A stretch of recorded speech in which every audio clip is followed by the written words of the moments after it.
Assalamualaikum warahmatullahi wabarakatuh. Bismillahirrahmanirrahim. Alhamdulillah wassalatu wassalamu ala Rasulillah wa ala alihi wa ashabihi wa man tabi'ahu wa nasarahu wa walah. Rabbi syrah li sadri wa yassir li amri wahlul 'uqdatam min lisani yafqahu qawli.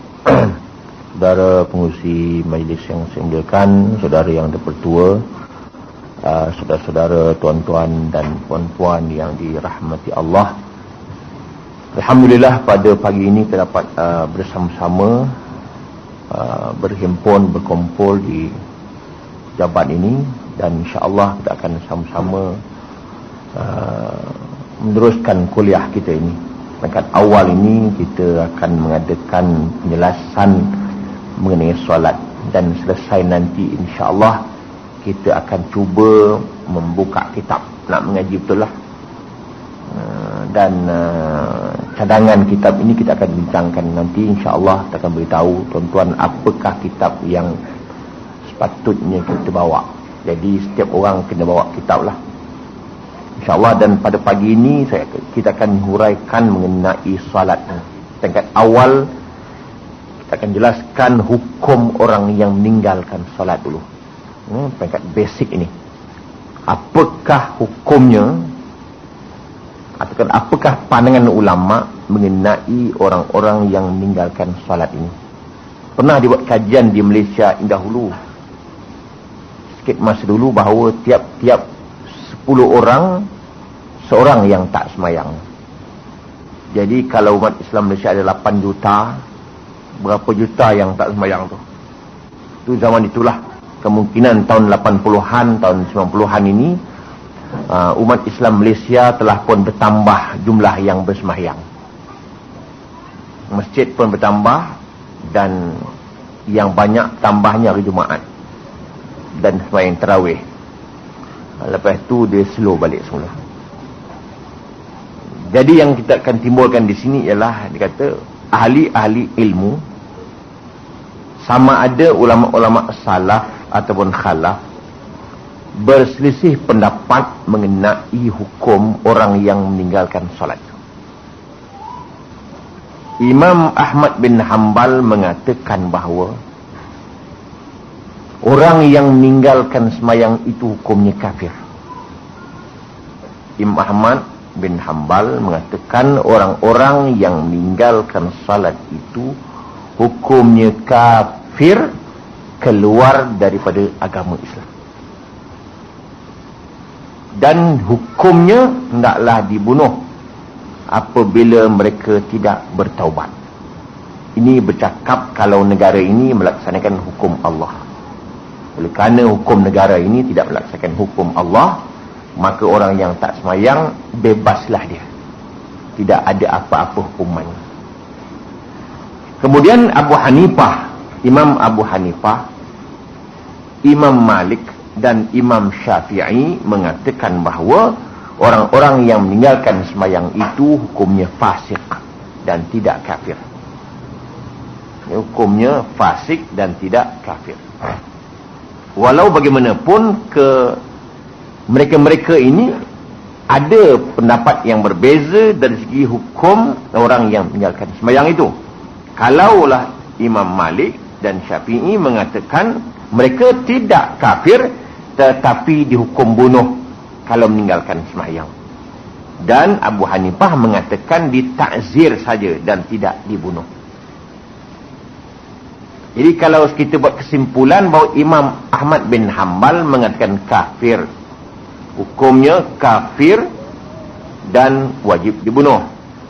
Dan yang ketiga-tiga ulama mazhab yang ketiga itu mengatakan Imam Malik, Imam Abu Hanifah dan Syafi'i mengatakan fasik dan tidak kafir, tetapi dua orang mengatakan dibunuh, iaitu Malik dan Syafi'i mengatakan dibunuh, tetapi Imam Abu Hanifah mengatakan ditakzir saja, diberi malu. Ikut qadi lah, apa qadi nak buat. Sama ada diarak di sekeliling bandar, menunjukkan bahawa inilah muka-muka yang tak semayang. Bagi golongan-golongan barat pula mengatakan begini memberi malu. Tapi orang itu buat perkara itu, dia tak malu. Dimalukan pula, kita rasa malu. Sebabnya ini yang paling penting dipahami. Walau bagaimanapun dapat kita buat kesimpulan bahawa orang yang meninggalkan sembahyang memang tak sepatutnya hidup dalam dunia ni. Itu sebab tadi ni kita sibuk untuk nak membangun negara, membangun jambatan, membangun bangunan. Tapi yang paling penting ialah membangun orang-orang yang membangun jambatan itu. Itu yang payah. Membangun bangunan itu mudah. Membangun orang yang membangunkan bangunan itu amat payah. Kan payah. Itu payah nak faham juga tu. Nah, ini dia. Jadi walau bagaimanapun Imam Ahmad bin Hanbal ataupun mereka-mereka yang bermadhab kepada Hanbali, hujah mereka, apa hujah mereka yang mengatakan bahawa orang-orang yang meninggalkan sembahyang itu kafir? Apa hujah? Yang pertama hujahnya ialah apa sahaja yang hendak kita buat hukum, kita kembali kepada Al-Quran dan Sunnah. Fa in tanaza'tum fi syai'in farudduhu ila Allah wa Rasul. Kalau kita bersependapat dalam sebarang perkara, kembalilah kepada Allah dan Rasul. Maka mereka kembalilah kepada hujah. Umpamanya firman Allah Subhanahu wa taala, fa in tabu wa aqamus shalah wa atauz zakah fa ikhwanukum fid din. Sekiranya mereka bertaubat dan mendirikan salat serta menunaikan zakat, maka mereka itulah saudaramu seagama. Ya? Kalau mereka itu bertaubat, bukan taubat saja, terus wa aqamus salah, terus melaksanakan, mendirikan salat. Dia tak sebut fa in tabu wa sallu. Dia sebut wa aqamus salah. Ada beza wa sallu dan wa aqamus salah. Wa sallu dan sembahyang, wa aqamus salah dan mendirikan sembahyang lain. Ramai orang sembahyang tetapi mereka tidak mendirikan sembahyang. Maknanya kalau sembahyang itu kadang-kadang dia sembahyang, jangan tak sembahyang. Oleh kerana orang sembahyang, maka dia pun sembahyang. Orang faham sembahyang, dia pun tak berapa nak faham sembahyang. Maka diiringi dengan taubat dan sembahyang, bukan? Mendirikan solat, wa atauz zakah, dan mereka menunaikan zakat. Fa ikhwanukum fidin, saudara mula itu. Kalau dia bertaubat saja, bukan saudara. Dia mesti mendirikan solat. Kemudian dalam firman yang lain, fa khalafa mim ba'dim khalfun adha'us salah wattaba'us syahwat wa fasawfa yalqawna ghayya. Maknanya nanti akan tinggal selepas mereka itu golongan-golongan yang mencuaikan salat, yang meninggalkan salat. Kemudian mereka mengikuti syahwat mereka. Nanti mereka akan menemui jalan yang sesat. Itu ayat yang kedua. Jadi maknanya di sini menjelaskan kepada kita bahawa mereka yang meninggalkan sembahyang akan menemui jalan yang sesat, jalan yang bengkang-bengkok, jalan yang tidak lurus, jalan yang sesat dan sebagainya. Kemudian dalam firman yang lain, illa man taba wa amana wa amila salihah fa ulaika yadkhulunal jannah wa la yuzlamuna syai'a. Di sini diartikan melainkan mereka yang bertaubat, kemudian beriman, kemudian beramal saleh, maka mereka ini nanti akan dimasukkan ke dalam syurga dan mereka tidak akan dizalimi walau sedikit sekalipun. Tengok ya. disebut illa man taba wa amana, melainkan orang-orang yang bertaubat dan beriman. Satu. Kemudian ini menunjukkan bahawa ketika ia meninggalkan sembahyang itu dan mengikuti syahwatnya, menunjukkan mereka tidak beriman. Kan? Illa man taba wa amana. Orang yang meninggalkan sembahyang tadi dianggap tidak beriman, melainkan yang bertaubat dan beriman semula. Menunjukkan kalau ditinggalkan salatnya, mereka itu tidak beriman. Ini pendapat yang diambil, yang dikuatkan oleh pendapat mazhab Imam Ahmad bin Hanbal. Kemudian kita lihat pula bahawa apakah tanda, apakah hujah-hujah mereka yang mengatakan demikian. Dia kata di sini ialah, dia kata sesungguhnya Allah Subhanahu wa taala membuat syarat adanya kekuatan persaudaraan, ikatan persaudaraan, iaitu apabila ada 3 perkara. Yang pertama, bertaubat, satu. Yang kedua, mendirikan solat. Dan yang ketiga, menaikkan zakat. Barulah fa'ikhwanukum fiddin. Tengok ya. Maknanya fa'ikhwanukum fiddin, saudaramu lah. Maknanya orang beriman dah tu. Orang beriman dah tu. Jadi dengan syarat dia mesti bertaubat, saudara kita. Tak cukup lagi bertaubat, mesti 3 syarat tadi. Yang kedua, mendirikan salat. Kalau bertaubat saja, tidak mendirikan salat, bukan saudara, bukan beriman dia. Dan kalau ia bertaubat dan mendirikan salat, tak bayar zakat, tak cukup juga. Dengan demikianlah Abu Bakar As-Siddiq radhiyallahu anhu memerangi golongan-golongan yang tidak membayar zakat. Ikut undang-undang, sebenarnya dalam undang-undang kita mesti ada. Barang siapa yang tak semayang, hukumnya sekian-sekian. Mesti ada. Tapi tak ada. Orang tak bayar zakat, ada dendanya. Tak lama akan keluarkan undang-undang, zakat akan didenda. Pasal apa? Duit masuk. Semayang tak masuk duit, maka tak ada undang-undang. Dulu, tuan ingat, saya kecil dulu, ada undang-undang orang yang tidak semayang Jumaat, ada. Tapi nak laksanakan ini memang payah, pasal kita di bandar. Boleh jadi semayang di Gombak, boleh jadi semayang Masjid Negara, boleh jadi semayang Kampung Baru, boleh jadi semayang Katuk Keramat, boleh jadi semayang di rumah Jumaat.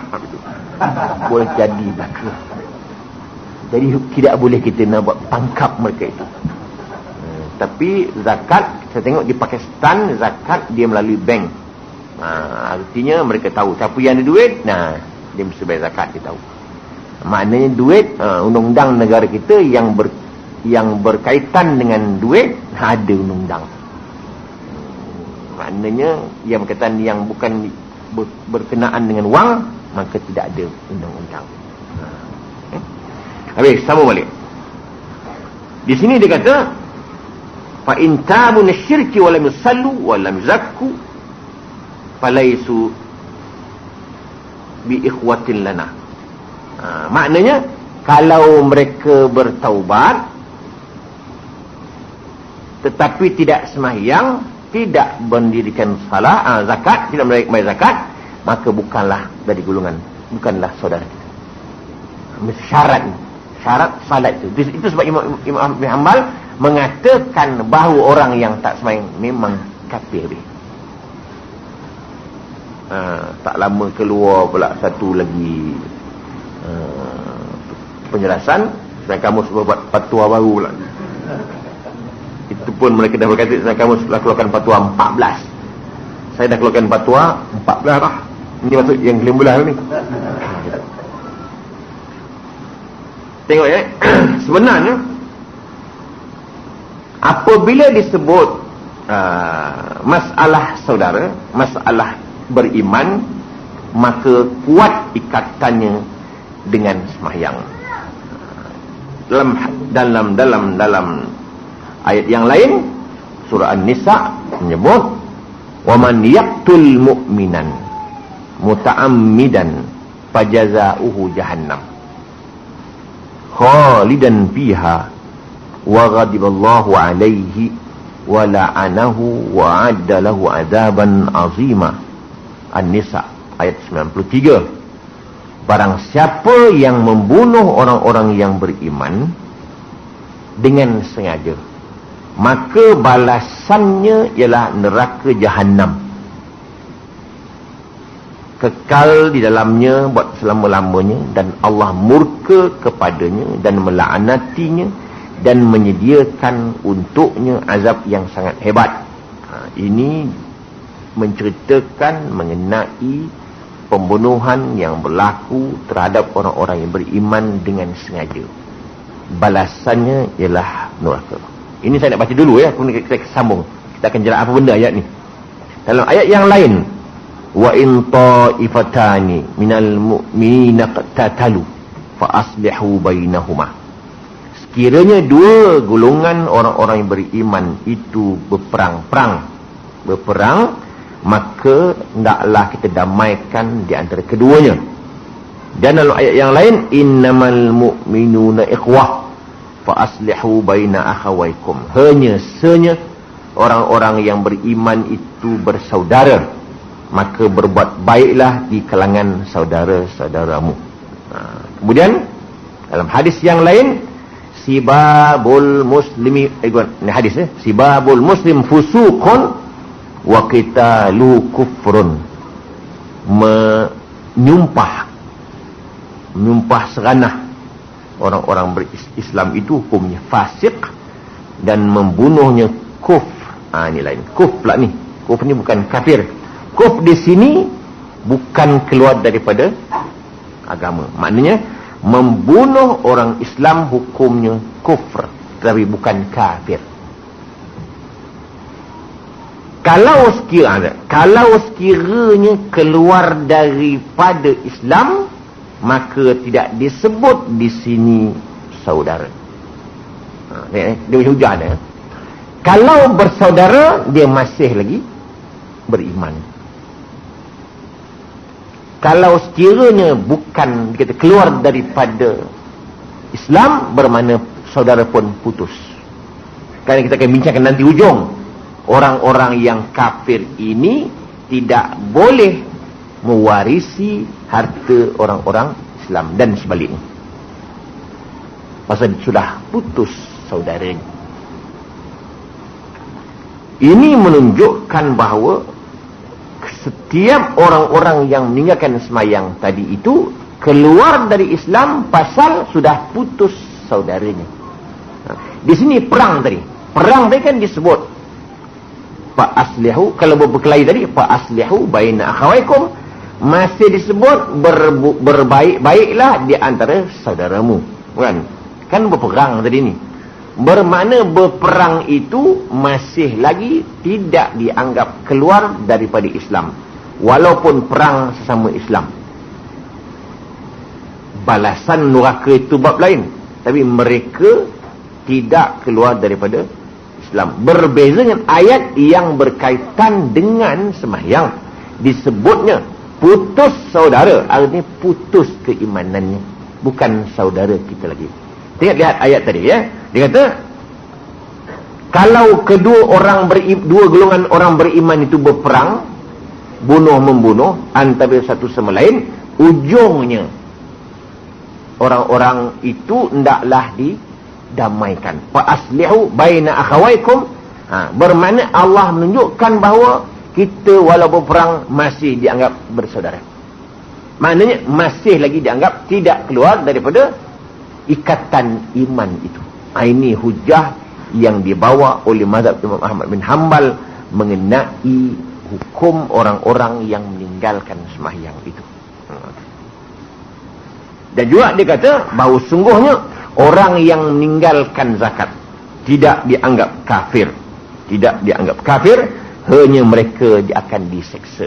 Bab seksa lain, bab kafir lain.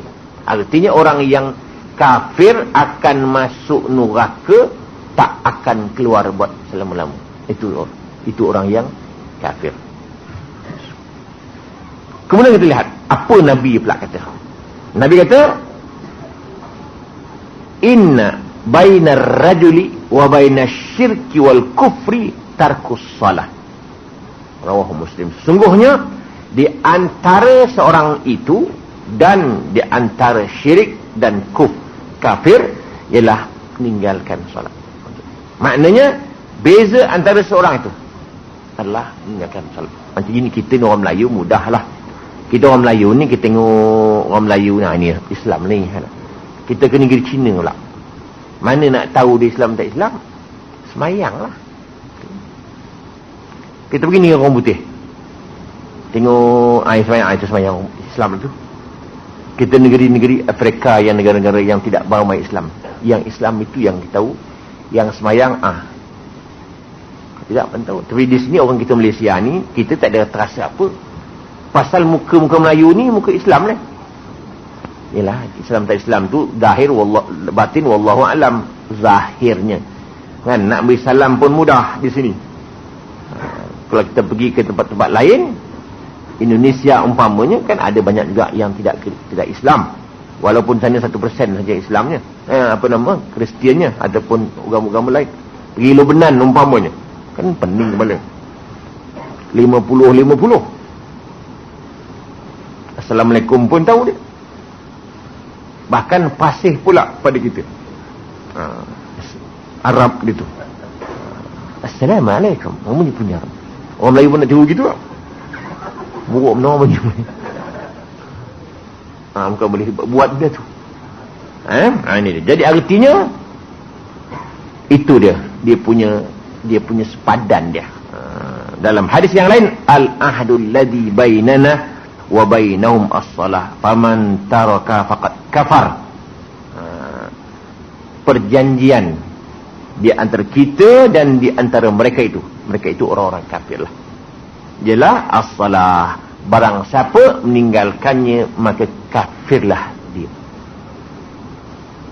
Masalah sekarang ni timbul, apakah jadinya kalau orang itu orang Islam tak semayang? Kan banyak masalah. Dia orang Islam, dia akan masalah dia jadi wali, jadi saksi, kan macam-macam.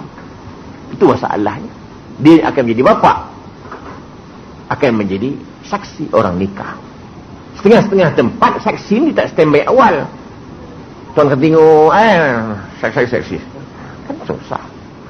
Tu nak pesankan saksi ni bukan boleh tarik-tarik begitu je. Tak semalam rasuah entah dia, belum bertaubat lagi dia. Semalam dia menipu, belum bertaubat lagi dia. Kan fasik. Orang fasik kan tak layak jadi saksi. Orang fasik kan tak layak jadi wali. Kalau bapa tak semayang, macam mana nak buat? Tak sah jadi wali, artinya nikah kan tak sah. Itu yang masalahnya. Jangan senuraka lah, tak dia lah seorang-seorang dia. Tetapi kita sebagai orang Islam tidak boleh kata dia masuk neraka, biar hantar dia, kita surga. So Muhammad tak muat tak surga. Tak boleh begitu dah.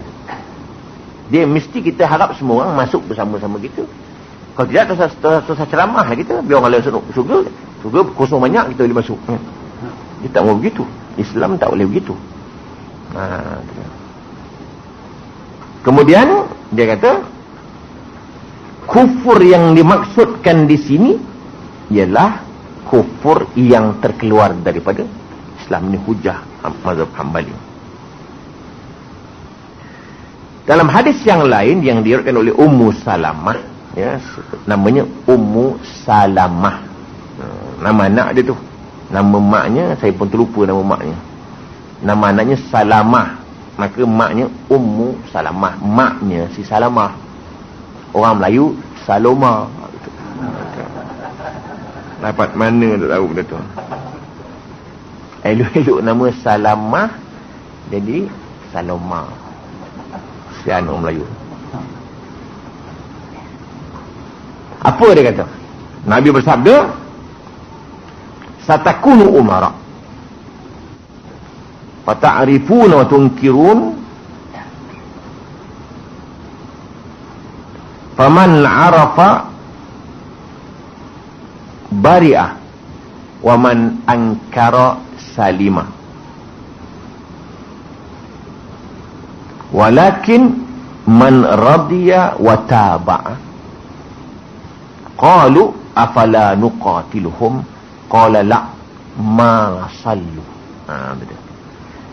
Nanti akan bertemu pemimpin-pemimpin, umara-umara, maknanya amir-amir, pemimpin-pemimpin yang kamu kenal dan kamu mengingkari mereka.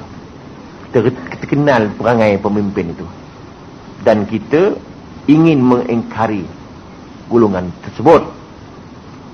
Faman arafa bari'ah, barang siapa kenal perangainya dan lari daripada mereka. Waman angkara salima, dan barang siapa mengingkari perbuatan mereka, mereka pun tenang, terselamat. Walakin man radiya wa taba, tetapi malang kali ada juga orang yang suka dan mengikutinya. Ada pemimpin yang berperangai begitu, ada orang suka juga. Dia jahat bagaimanapun, mengampu juga.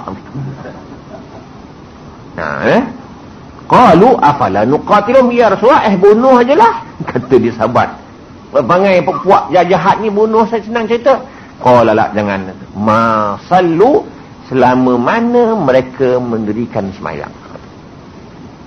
Mana kalau semayang tak boleh buat apa, kuatkan hujah dia semayang tu.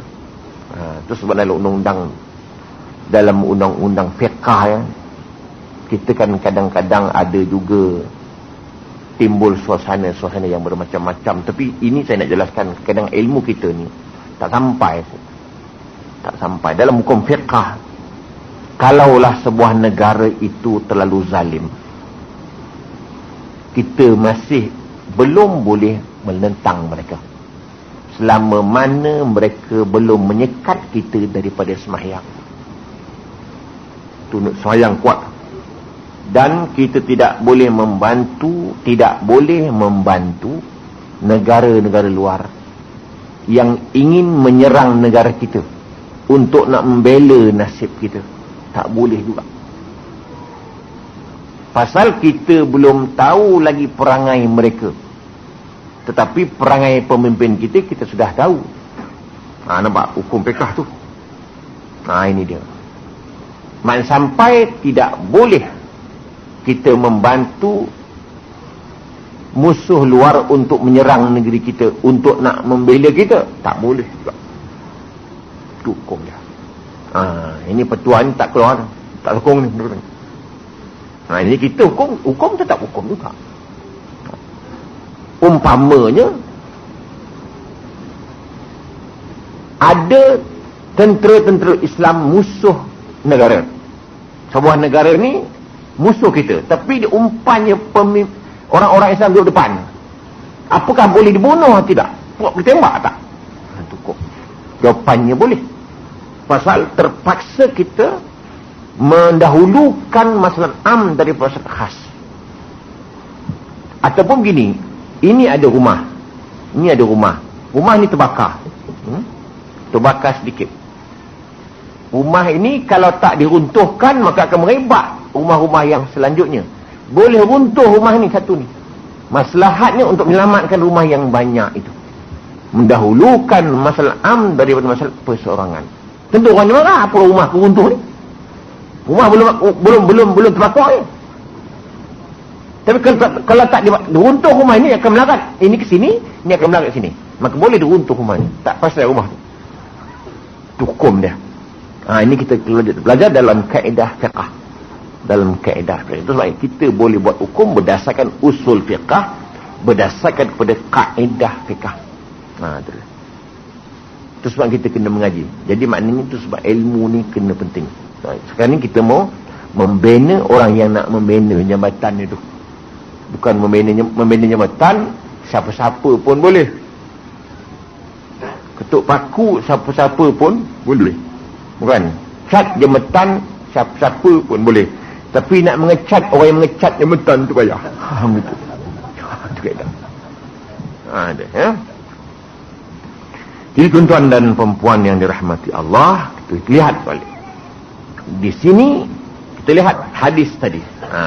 Selama mereka itu mendirikan salat, tak boleh buat apa. Tak boleh kita serang mereka itu. Afala nunazibuhum, afala nuqatiluhum. Apakah tidak boleh kita bunuh mereka? Qala la, tak boleh. Ma sallu, selama mana mereka mendirikan salat. Ma ini, nak cerita sikit ma ni. Ma ni kadang-kadang maknanya tidak. Kadang-kadang maknanya yang. Kadang-kadang maknanya selama-lama. Selama mereka mendirikan salat. Tu ma tu kadang-kadang maknanya berbeza-beza. Dia tahu akal tak? Ma akal tu. Di sini ma ni sebenarnya tidak. Bahasa Arab itu bukan susah, tetapi macam-macam susah. Dalam Quran sebut aula laka fa'aula. Bagus kan? Aula kan ini lebih aula ni. Di sini bukan mana aula itu bagus. Aula di sini maknanya celakalah. Kena je. Aula laka fa'aula, tuma aula laka fa'aula. Celakalah mereka dan celakalah. Kalau terjemah Melayu boleh, buat lagi. Tu aula tu. Tu mana aula tu. Tapi bukan semua yang terjemah begitu. Tengok ayat. Habis. Sama ni. Kemudian Auf bin Malik pula menguraikan menjelaskan, kata Nabi sallallahu alaihi wasallam pernah bersabda, khiyaru a'immatikum alladzina tuhibbunahum wa yuhibbunakum wa yusalluna 'alaikum wa tusalluna 'alaihim wa syiraru a'immatikum alladzina tabghadunahum wa yubghadunakum wa tal'anunahum wa yal'anunakum. Qila ya Rasulullah afala nunabiduhum bis-sayf?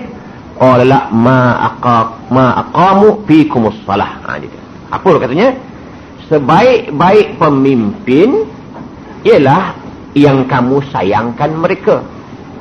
Ni kadang-kadang hadis-hadis ni ada kaitan dengan politik juga. Ini bukan saya bawa ni, ini memang hadis begitu dah. Memang nak kena juga. Bukan dia sengaja, memang itulah hadisnya. Macam mana? Nanti orang kata ceramah agama pun politik ada juga. Bukan politik. Memang dah ada begitu. Macam mana? Saya nak buang ayat tu, hadis tu. Wa yuhibbunakum. Tuhibbunahum wa yuhibbunakum. Kamu sayang mereka, mereka pun sayang kepada kamu. Wa yusalluna 'alaikum wa tusalluna 'alaihim. Kamu doakan mereka, mereka doakan kepada kamu. Sayang, menyayangilah. Pemimpin tadi. Wa syiraru a'immatikum, seburuk-buruk pemimpin kamu ialah allazina tabghadunahum wa yubghadunakum. Pemimpin yang bagaimana? Yang tak bagus ni. Yang kita pun marah kepada mereka, mereka pun marah kepada kita. Elok. Kemudian wa tal'anunahum wa yal'anunakum. Kita sumpah mereka, mereka sumpah kita. Lawan. Itu. Kemudian qila ya Rasulullah afala nunabidum bis-sayfi? Ya Rasulullah, kalau begitu kita bawa pedang aja lah, senang. Bawa meriam tembak M16 yang betul tu. Qala la, jangan Nabi kita. Pemimpin jahat tu. Kita tak suka kita pun tak suka dia suka kita. Akhirnya elok ada perang aja, kan bunuh aja, senang cerita. Qala ma aqamu fikum salah, selama mereka mendirikan sembahyang di kalangan kamu. Kan tu buat jahat dia tu. Jahat, bukan main-main. Macam-macam dia buatnya. Fitnah sana, fitnah sini, macam-macam. Akhirnya Nabi pun katakan, ma aqamu fikumus salah, selama mana kamu mendirikan sembahyang. Tu saya pagi tadi ni sempat juga mengulang balik membaca sejarah Allahyarham Hamka waktu dalam penjara itu. Dia dipenjara selama 2 tahun 4 bulan. Dituduh orang dia nak membunuh menteri agama. Dia kata bila pula dia nak buat cadangan bunuh menteri agama itu. Setelah ia mengajar di masjid, balik rehat-rehat, datang 4 orang polis bawa dia masuk dalam penjara, dalam gelap macam-macam. Saya pun baca, akhirnya seronok juga baca buku itu. Bukan seronok apa, dia punya penghujung dia, bukan plus ending, bukan happy ending. Maknanya dia kata alhamdulillah di dalam penjara 2 tahun 4 bulan itu boleh tamat Quran 100 kali. 2 tahun 4 bulan dalam penjara tamat 30 juzuk tu 100 kali. Dan boleh menamatkan membuat tafsir Al-Azhar itu selesai. Kalau saya di luar mungkin tak siap, dia kata. Tetapi dia punya apa namanya tadi ni, pengat awal di cerita tu amatlah sedih. Tak pasal-pasal tuan guru boleh masuk penjara, difitnah, sengaja dibuat fitnah. Akhirnya dia kata syukur kepada Allah SWT, banyaklah keuntungannya. Tapi dia merungut berpisah dengan anak-anak dan isteri. Saya yang tidak bersalah dianggap bersalah. Tetapi kalau saya tidak masuk penjara, tafsir ini mungkin tidak selesai. Alhamdulillah, nanti dia kata orang yang menangkap itu juga akan mati. Saya juga akan mati. Dan kalau saya mati, ada peninggalan yang tinggal. Mereka mati akan ada kesan kebencian orang kepadanya. Kan kena juga. Kesan kebencian kan satu hal lama, tidak hilang kesan kebencian itu. Setelah saya keluar di penjara, masih ramai orang yang sayangkan saya, walaupun saya keluar dari penjara. Kalau mereka keluar dari penjara, apa akan terjadi? Pangkat pun tidak ada, kebencian orang yang ada. Betul. Sama juga ia menceritakan bagaimana sepatutnya perjuangan kita. Tidak payah kita mengambil hati pemimpin. Yang paling penting mengambil hati Allah Subhanahu wa taala. Tak ada hatilah. Bagaimana kita nak mengharapkan keredaan dari Allah Subhanahu wa taala. Ini itu mengikut prinsip. Prinsip itu mesti ada. Yang susahnya prinsip tidak ada. Kemana pun ia boleh pergi. Asalkan fulus boleh masuk. Agama dijualnya amat murah. Agama itu 10 juta murah. Kerana wang 10 juta itu tidak boleh bawa dikubur, kan tinggal di atas darat. Maka akan diperolehi wang 1 juta itu oleh orang yang hidup, yang mengaminkan kita itu dapat fulus pula. Best. Maka hujahnya dia kata tidak terdapat dalam kitab dan sunnah orang-orang yang meninggalkan solat itu tidak kafir.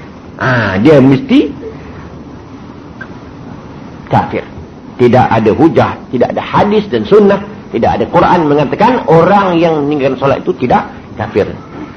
Maka orang itu kafirlah, orang yang meninggalkan solat. Kemudian katanya di sini Allah Ta'ala menjelaskan, Nabi menjelaskan bahawa sungguhnya kaitan orang yang kafir itu yang meninggalkan sembahyang bukan mengingkari saja, yang meninggalkan pun. Biasanya dalam mazhab Syafi'i, orang yang meninggalkan sembahyang hukumnya fasik. Orang yang mengingkari wajibnya sembahyang itu kan kafir dalam mazhab Syafi'i. Itu dalam mazhab kita tu. Ini kita ambil pandangan mazhab lain. Katanya begini, diikut apa nama kata, bukan diikuti,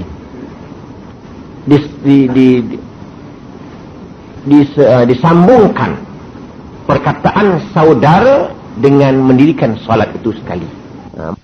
Maknanya kalau semayang itulah saudara kita, menunjukkan kalau tak semayang bukanlah saudara kita, bukanlah beriman artinya. Jadi kemudian kita lihat ya bahawa masalah yang berkaitan dengan solat ini ialah wasiatnya Rasulullah SAW. Katanya apa? La tusyriku billahi syai'ah wa la tatrukus salah amdan faman tarakaha amdan muta'ammidan faqad kharaja 'anil millah. Jangan kamu menyekutukan Allah dengan sesuatu. Jangan kamu meninggalkan salat. Barang siapa meninggalkan salat dengan sengaja, maka terkeluarlah ia daripada agama ini. Memang kalau orang tua-tua dulu selalu dia buat begini. Islam itu dia kata Islam, I-S-L-A-M kan itu. I isyak, S subuh, L lohor. Setengah orang zuhur tu dia panggil lohor. Orang kampung dah lohor dah kata. Zuhur dah tu. A asar, M maghrib kan begitu. Kan jadi juga dia. Mana kalau dia tak sembahyang isyak, dia selam ajalah. Gitu. Kalau tak sembahyang subuh, dia ilam saja. Isyak tak sembahyang, subuh tak sembahyang, yang lain sembahyang, lam ajalah. Kalau lam ni orang Kedah, itu pembantu Tok Momoh tu lam gitu. Betul juga, pandai juga orang nak mereka benda tu. Jadi itu hadis Nabi. Maknanya dia kata, adakah yang Nabi sebut ini kufur nikmat ke ataupun kufur yang kufur itu? Itu dia. Maka ada hadis lain yang mengatakan itnatan bin nas hum bihim kufrun at-ta'nu fin nasab wan niyaha al mayyit. Sibabul muslimi fusukun wa qitalu kufrun. Maksudnya dua perkara yang menjadi kufur kepada manusia. Yang pertama menepikan nasab, yang kedua wan nihayah, meratap. Ini meratap tidaklah menjadi kafir. Ini menjadi kufur nikmat. Ada juga hadis tu. Tapi hadis ini tidak mengatakan orang yang meratap orang mati itu kafir. Disebut kufur juga. Tengok ya. Ini bergantung kepada ayat-ayat yang lain. Itu supaya hadis ini tidak boleh kita baca satu. Maksud pesan tentang kita sekarang kita kan rajin baca hadis bahasa Inggeris. Kan terjemah bahasa Inggeris ada, bahasa Melayu ada. Contoh satu ni saya nak jelas sebagai contoh. Hadis ni jangan baca seorang-seorang, tak boleh. Kalau tak mengaji jangan samsin. Contohnya. Dia kata ada orang buat sembahyang jamak di rumah. Dia nak pergi ke Melaka ni. Zuhur ni sembahyang Zuhur 4 rakaat, dia sembahyang asar 4 rakaat sekali, jamak dengan asar. Dia kata ada hadis, Nabi ada hadis. Kan ada hadis. Karena Rasulullah SAW yajma'u baina zuhri wal asri fi manzilihi. Adalah Nabi itu sembahyang jamak Zuhur dan asar fi manzil. Manzil ni orang Arab kata, orang Melayu kata rumah lah. Dia pun sembahyang, tengok ada hadis, dia kata. Betul lah ada hadis tu. Kita mengaji bahasa Arab tak habis. Arab kata rumah ni ada 3. Dar pun rumah, bait pun rumah, manzil pun rumah. Nampak tak? Tetapi manzil di sini maknanya rumah tumpangan. Kena ingat tu. Arab panggil nazala, turun. Kan? Manzil, rumah, turun. Maknanya kita selalu saya pergi mana pun, Ustaz turun kat mana ni? Saya kata turun mana pula ni? Rupa tanya duduk kat mana? Ada orang Melayu pun pakai. Turun di mana? Kita turun, kalau saya Singapura, turun di Changi lah. Bukan dia duduk kat mana. Nampak tak? Orang Melayu pakai perkataan tu, turun di mana? Maknanya singgah, duduk di mana? Maka manzil di sini adalah rumah tumpangan. Bermakna Nabi itu semayang manzilnya ni, rumah dia pergi ke Syam ke mana, ke Madinah ke mana, keluar dia semayang nak balik, dia memang rumah dia tumpang situ. Nampak tak? Jangan kita pandai-pandai baca hadis seorang-seorang. Kalau pandai bahasa Arab satu patah dua, jangan gitu. Macam la uqsimu biyaumil qiyamah, la kan maknanya tidak.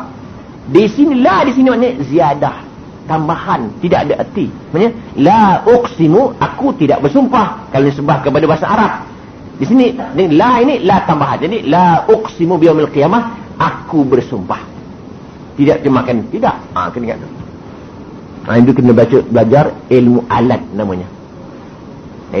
Termasuk ilmu nahunya, ilmu sarabnya, ilmu badi'nya, ma'aninya, bayannya, ilmu usul hadisnya, ilmu usul fiqahnya, ilmu kaedah fiqah mesti belajar lah. Itu yang orang sekolah Arab ni keluar tul, dia tak boleh mengaji 23 tahun keluar universiti, tak mahu dia. Ada yang mengaji 18 tahun mengaji sekolah Arab, 18 tahun, itu pun tak alim-alim tu. 20 tahun mengaji tak alim lagi. Orang mengaji sekolah orang putih tak apa, dia kelulusannya ilmu alam, tak apa. Orang tanya ilmu alam, dia jawab ilmu ekonomi, saya bukan ilmu ekonomi, saya ilmu alam. Nampak tak? Orang sekolah Arab tak boleh. Tanya nahu, ustaz boleh bagi tak ni? Oh, saya syariah, saya bukan nahu ni. Saya tak boleh. Sekolah Arab tak boleh dia. Dia mesti tahu semua ilmu itu. Ilmu nahu ke, sarab ke, dia mesti tahu. Mesti dia tahu. Dia kata masjid itu diambil daripada perkataan mana? Saya ni Usuluddin. Jangan buat malu company. Tu lain. Sekolah orang putih lain. Dia belajar ilmu sains. Dia tak tahu ilmu alam, dia tak malu. Tanya ilmu alam mana saya tahu, saya sains, dia kata. Dia tak pun. Selarap dia. Jangan kata hukum kita mengambil uduk ni kalau makan nasi batal tak? Saya Usuluddin, mana saya tahu ni. Tak mahu dia. Habis. Kemudian kita ambil lagi. Dia kata sesungguhnya solat ini satu di antara rukun-rukun Islam. Maknanya tidaklah boleh ditinggalkan satu rukun pun. Apa hukum dunia sebenarnya? Hukum dunia yang pertama sekali, tidak harus mereka itu menjadi wali. Tidak harus menjadi wali, kan payah jadi wali. Ini masalah. Ini orang selalu tanya. Hanya kalau orang selalu anak-anak perempuan, anak-anak kahwin, perempuan nak kahwin, bapa dia tak semayang, kan? Dia duduk gelumpur dah, bagus dah semayang. Anak-anak ni dah mengaji, dia mau semayang. Bapa tak mau semayang, bukan main teruk. Dia ketuk kepala dengan tukar besi pun tak semayang juga. Dia teruk keras kepala, kan? Anak ni takut kalau bapaknya jadi wali nanti bagaimana tak sah nikah. Bila tak sah nikah kan bukan suami isteri lagi. Maka ada setengah pendapat mengatakan bahawa hendaklah mereka itu ditaubatkan dulu setahun baru sah menjadi wali. Setahun. Tahun depan nak kahwin, hari ni mesti taubat. Itu setengah pendapat tu. Hanya kata Imam Ghazali, amat payah untuk mendapatkan orang yang adil buat zaman sekarang. Zaman dia tu, bukan zaman sekarang. Sekarang ini. Zaman Imam Ghazali tahun 1200 tu. Amat payah untuk mendapatkan orang-orang yang adil di zaman ini. Zaman ini tu maknanya zaman dia tu lah. Tahun 1200 tu. Sekarang lagi payah. Zaman itu pun payah, zaman sekarang lagi payah. Ada pendapat mengatakan boleh diterima sebagai wali apabila taubatkan sekarang. Nampak? Itu sebab tuan tadi kan panggil bapak tu, istighfarkan, syahadatkan dulu, masukkan di Islam dulu. Bapak tu ni sebab tak disunatkan kepada orang tu. Diistighfarkan dulu baru dia jadi wali. Kadang-kadang kita takut dulu. Jadi bagi saya memang pendapat tu boleh dipakai. Pendapat ulama yang mengatakan diistighfarkan bapak tu dulu, boleh pakai juga. Tapi kita bimbang, sekejap tu istighfar, besok dia start balik. Maka eloklah kita mencari tuan qadi yang ada kuasa menikahkan menggunakan kuasa sultan. Nikahkan dulu secara tidak formal, nanti balik ke rumah, nanti ni buat petua baru pula lagi. Susah juga kita. Bentar dalamnya ada special brand pula seorang lagi tua kita. Jadi memang ada seorang ni kan? Tapi tak apalah, ada dua lagi. Jadi maknanya kita itu lebih selamat. Tidak semesti ikut cakap saya tu. Itu yang lebih selamat lah. Tapi janganlah bising-bising, nanti bapak marah. Ini orang payah punya kerja lah ni kan? Tak, maksud saya untuk berhati-hati. Pasal bapak kadang-kadang dia tak semayang, bukan kadang-kadang yang dia tak semayang langsung tu. Jemaat dia tak semayang, apa tak semayang, kan bahaya. Gitu. Itu saja yang kita masalah akhirat, bukan masalah dunia. Dunia ni boleh lepas besok lusa. Yang susahnya akhirat besok yang payah nak jawab. Itu pertama. Yang kedua, dia kata tidak boleh mendapat harta pusaka. Tak lepas. Kalau dihukum, ini sebenarnya nak hukumkan ni kafir, bukan kita kena ingat tu. Tu jelaskan tuan, dengan nampak kau ni kafir lah ni. Tak boleh. Itu bukan hak kita, itu hak mahkamah. Mahkamah yang menjatuhkan hukum. Hanya kita boleh berkata barang siapa yang tak semayang kafir itu boleh. Barang siapa. Direct dalam kau macam kafir je kau ni, bukan. Tak boleh. Itu kan hak kita. Yang ketiga, diharamkan masuk Mekah. Mekah kan tak boleh masuk orang kafir. Kemudian sembelihan dia tak sah. Lagi berat lah. Sebab kita kadang-kadang kita nak makan ayam yang jual kat kedai tu bahaya juga. Saya kadang pergi beli barang di kedai, tengok orang jual ayam tak pakai seluar pendek. Jadi geli rasa nak makan ayam. Tapi kalau kita makan nasi mangkawan, jangan tanya lah siapa sembelih, makan je lah. Jangan tanya, makan je lah. Jangan je makan. Apa ni? Ayam. Siapa sembelih ayam ni? Aku pasal menjual ayam tu, so pendek ke so panjang dia pakai. Jangan tanya. Kalau nampak itu bab lain. Kalau tak nampak jangan tanya. La tas'alu an asya'a in tubdalakum tasukum. Jangan tanya sesuatu, kalau tanya akan menjadi susah. Jangan tanya. Kalau kawan belanja kita makan, memang terkenal dia memang jenis penipu. Dia belanja kita makan je lah, jangan tanya. Kau duit mana kau belanja ni? Duit gaji ke, duit menipu ke? Tak boleh. Hukum tanya pun dah hukum dosa dah. Tanya dosa tu pasal menghina orang lain. Kemudian kalau dia mati, tak payah semayang. Lagi buatlah. Ini nak keluar hukum ni payah. Keluar kaset tak lama keluar. Sebab kamu buat petua yang ke-16 pula. Memang maknanya ini fatwa mazhab Hambalin keras dia. Maknanya selepas dia mati pun tak boleh disemahyangkan. Kadang-kadang hukum ni kadang-kadang banyak tuan-tuan guru tak nak terangkan. Kadang-kadang takut orang keliru sebenarnya. Takut orang yang menerima itu tak sama dengan orang yang memberi. Dia lebih hebat orang menerima tu. Dia kata orang yang tak semayang itu boleh dihukum bunuh dan jenazah campak ngelan bagi anjing makan. Hukum. Hukum. Maknanya satu, dia panggil bangkai yang tidak dihormati. Bahkan setengah pendapat minum tak boleh bagi orang sebenarnya.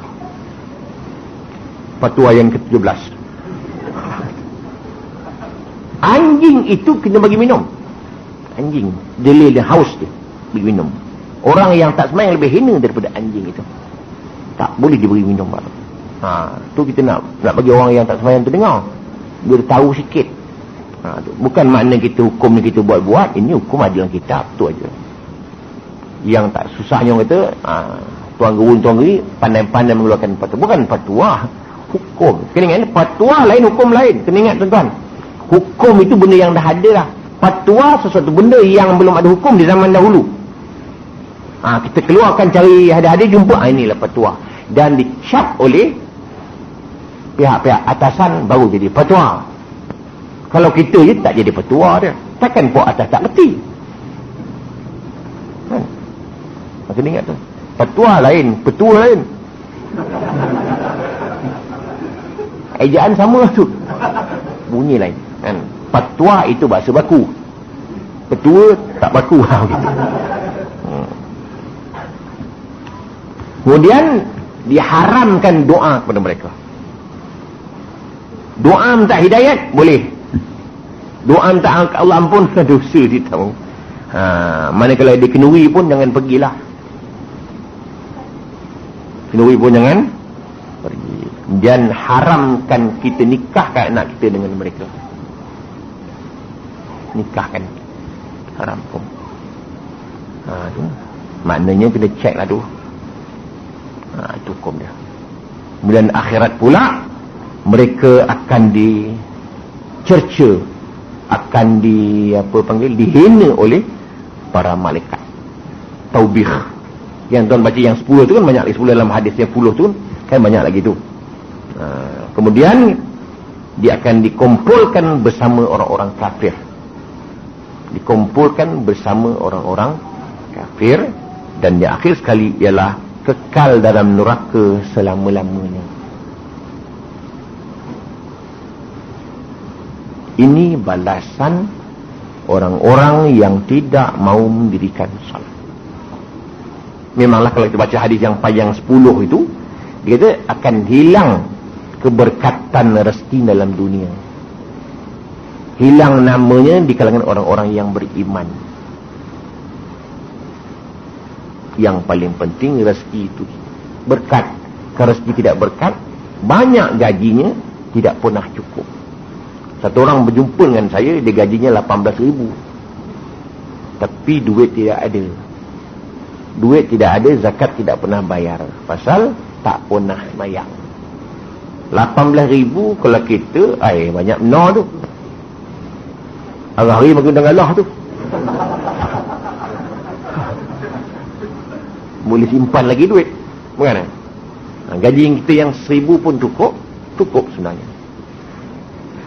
Betapa pula 18,000. Tapi oleh kerana dai ini tidak pernah sentuh di atas lantai. Tonton bayang, dai kita, muka ni, kepala bagi orang Melayu ni merupakan satu anggota yang paling mulia. Letak sama kaki, kan hina di hadapan Allah Subhanahu Wa Taala. Orang Melayu pula, masyarakat Melayu, kepala itu merupakan pantang mak bapak. Jangan sentuh kepala. Batumbuk mau dia. Yang boleh sentuh kepala dia, tukang gunting aja. Dia diam. Tolak-tolak pun dia diam. Tu hebat tukang gunting tu. Siapa boleh pegang kepala raja tu? Bilangkan tukang gunting aja. Dia tolak gitu tu. Kita pun hangat hati kadang-kadang. Jadi mulianya kepala tu. Tapi di hadapan Allah Ta'ala kita samakan dengan kaki. Sama rata. Pasal di hadapan Allah Subhanahu Wa Ta'ala. Cukup-cukup 1 jam. Nota pun dah habis. InsyaAllah kita sambung lagi. Ada lagi kita nak cerita bab akan datang, bab bagaimana nak membina diri untuk nak khusyuk sembahyang. Kita akan satu persatu. Pasal khusyuk ni memang tuan-tuan dengar, kita tidak dapat menghayati tahalli, tajalli dan sebagainya. Sampai ke peringkat untuk kita nak pastikan memang kita sembahyang tu, solat itu memang betul-betul menghadap Allah Subhanahu Wa Taala. Yang dunia ni amat kecil. Sekian, aqulu qouli hadza wa astaghfirullahal azim. Wassalamualaikum warahmatullahi wabarakatuh. Ya, Petra Jaya memang dalam syarat mendirikan Jumaat, mestilah didirikan oleh penduduk kampung itu, dan taklah di situ tempat perkampungan, tempat orang tinggal. Petra Jaya ini memang ada perkampungan, tapi orang kampung belum ada. Ikut mazhab Syafi'i tidak boleh. Sama juga tidak boleh mendirikan Jumaat di tabung haji. Sama juga mendirikan Jumaat di masjid negara. Sama juga mendirikan Jumaat di Universiti Teknologi dalam Geni.